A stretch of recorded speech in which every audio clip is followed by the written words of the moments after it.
gente? Olha, Portugal confirma 78 casos de coronavírus e a gente vai até a Europa para conversar com o nosso colega, o Érico Aires, mais uma vez conosco aqui no Jornal da Manhã. Érico, para as pessoas que não acompanharam a sua fala essa semana aqui conosco, você fala exatamente de onde? Eu falo de Viana do Castelo, uma cidade ao norte de Portugal, pertinho da Espanha já, próximo de Santiago de Compostela.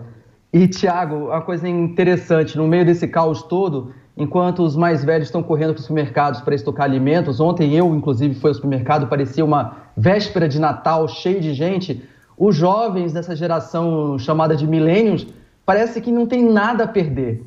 As empresas aéreas, que estão prevendo uma queda de 25% no movimento, têm percebido um aumento de consumo, de venda de bilhetes, justamente por jovens.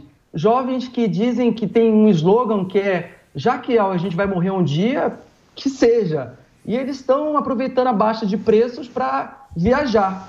Eu só fico me imaginando o que essas pessoas estão indo fazer nos outros países, porque os museus estão todos fechados, os principais festivais de música do mundo inteiro já foram cancelados ou postergados.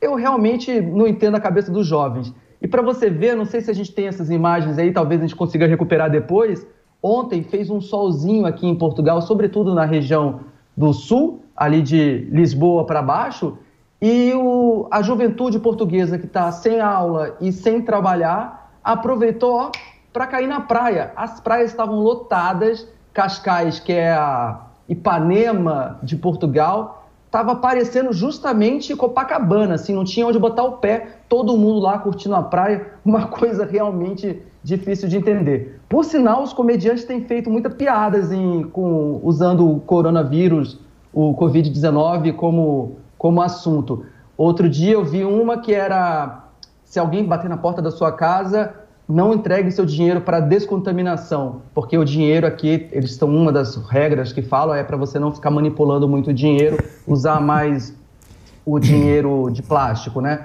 Enfim, Cristiano Ronaldo, o maior craque do país, a maior celebridade portuguesa viva, fugiu para a Ilha da Madeira, que é a terra natal dele.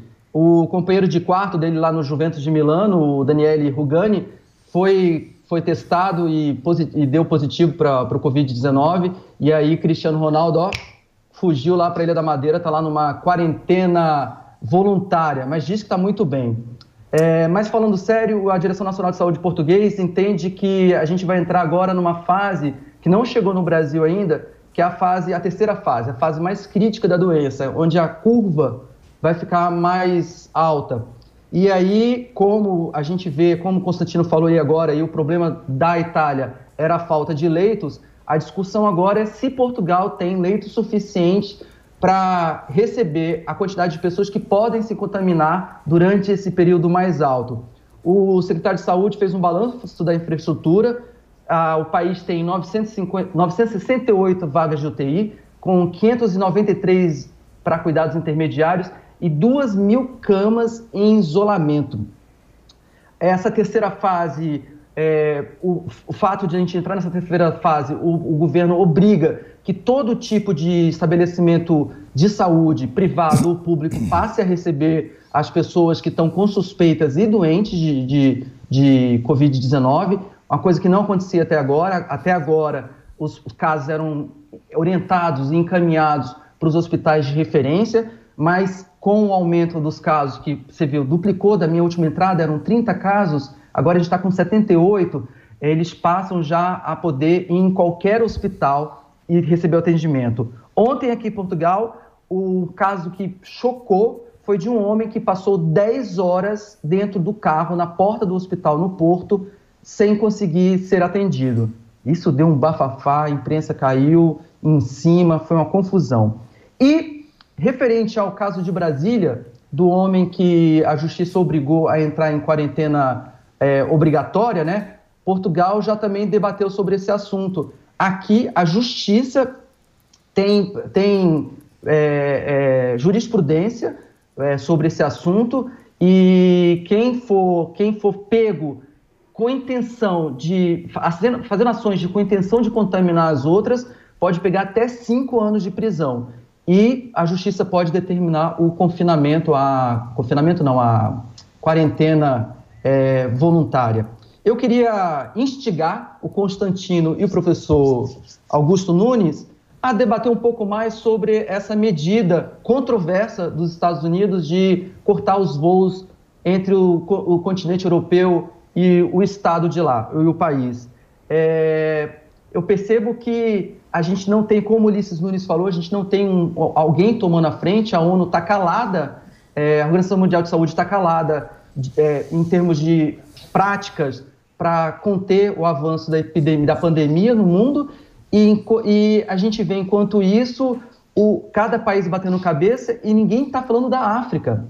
Se na Itália não tem leitos para receber o número de doentes, imagine em países com mais dificuldade financeira, com limitações financeiras, como os países africanos. Exato. A gente não tem informações, são raríssimas sobre a África. Aqui na Europa se fala de alguns casos, justamente dos países onde tem um círculo maior de turismo, são os países ali do Mediterrâneo, Marrocos, Tunísia, Egito, alguns casos noticiados, alguns na África do Sul, mas os países subsaarianos não se fala nada. Moçambique parece que tem 1.000 infectados e tudo não parece, não tem nenhum dado oficial. O que vai ser feito da África se ninguém tomar uma atitude? Eu queria jogar essa bomba aí para vocês, para a gente debater antes da sexta-feira 13 de amanhã. É verdade. Érico Aires, mais uma vez, conversou conosco direto de Portugal. Valeu. Boa sorte para vocês aí, Érico. Até. Obrigado, tchau. Constantino, a pergunta então do nosso Érico Aires. É difícil ter resposta, né? E, infelizmente, a África é o continente perdido, né? O continente abandonado. Só lembram deles, dos países africanos, principalmente os subsaarianos, quando tem algum problema grave ou quando querem explorar de alguma forma alguma riqueza natural, né? Então, de fato, isso aí que ele traz é muito importante, porque um dos fatores que levaram a crise a essa dimensão foi exatamente a pobreza na China, em Wuhan, né? Então, a miséria, eu sempre lembro disso, desgraças naturais, e nesse caso nem tão natural assim, deve ter a ver lá com os hábitos chineses, né? As pessoas falam para não ter preconceito, o Trump, coitado, foi acusado de preconceito só por falar um fato, que o vírus veio da China, é o fato racista. Mas a verdade é que muitas coisas que são problemas que a gente fala de mudanças climáticas e tudo mais, é muito hiperdimensionado pela pobreza, né? Quando tem um furacão da mesma dimensão em Miami ou no Haiti ou Cuba, o estrago é bem diferente. Mesma coisa com o coronavírus. É óbvio que isso vai ter um impacto, a princípio, muito mais devastador em países que não têm estrutura para lidar com o problema. Então, isso aí, infelizmente, é um dado da realidade e mostra como criar riqueza é talvez o melhor antídoto, o melhor remédio que existe para inúmeras doenças. Augusto. E como lembra uma frase que está correndo aí pela internet, a fome continua matando diariamente muito mais gente que o coronavírus, e a vacina é conhecida, né? Comida.